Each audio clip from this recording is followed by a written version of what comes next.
So hello everyone, hope you all are fine and healthy. So today I am here with this video just to explain you what you mean by union executives or what do you mean by center executives under Indian constitutional law. So let's get started.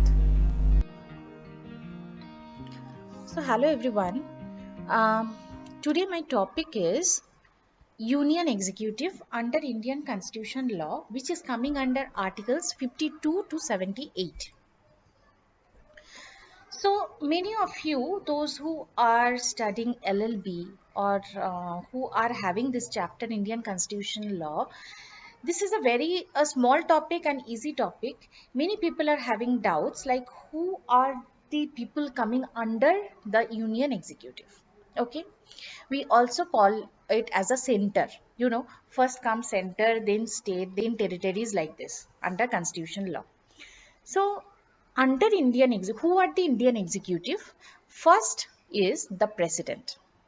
Second, the vice president. Third, the prime minister. Fourth, the council of ministers. And lastly, the attorney general of India.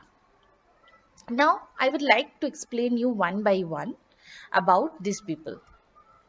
First, the president. President is head of union executive. We are talking about union executives. Who are union executives? Now, out of all these people, president is the head of union executive. Now, all the union executive related work is done usually in the name of president.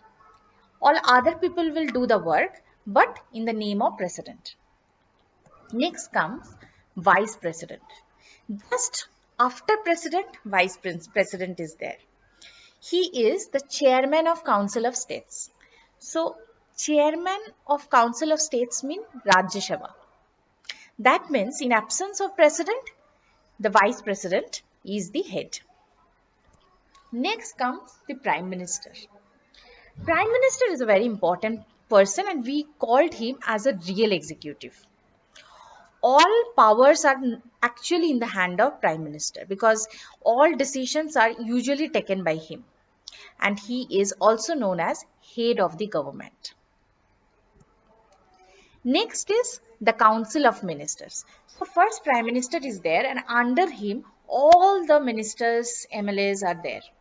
So Prime Minister usually takes action and takes decision with the consultation of councils of ministers. So he cannot take any decisions alone. He need to consult with other ministers and only he can fix or finalize anything. Council of Ministers usually are selected through President on the basis of advice given by Prime Minister. So first of all, Prime Minister will give the advice to President and through President all the councils of ministers will be appointed or will be selected. And finally, the Attorney General of India. Who is he? He is the legal advisor of the central government.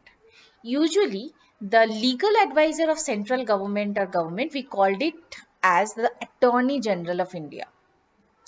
He usually acts as a representative of central government in High Court and Supreme Court. So, he will act on behalf of the central government before High Court and Supreme Court.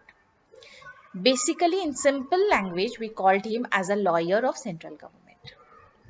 So, this is all about the Indian executive.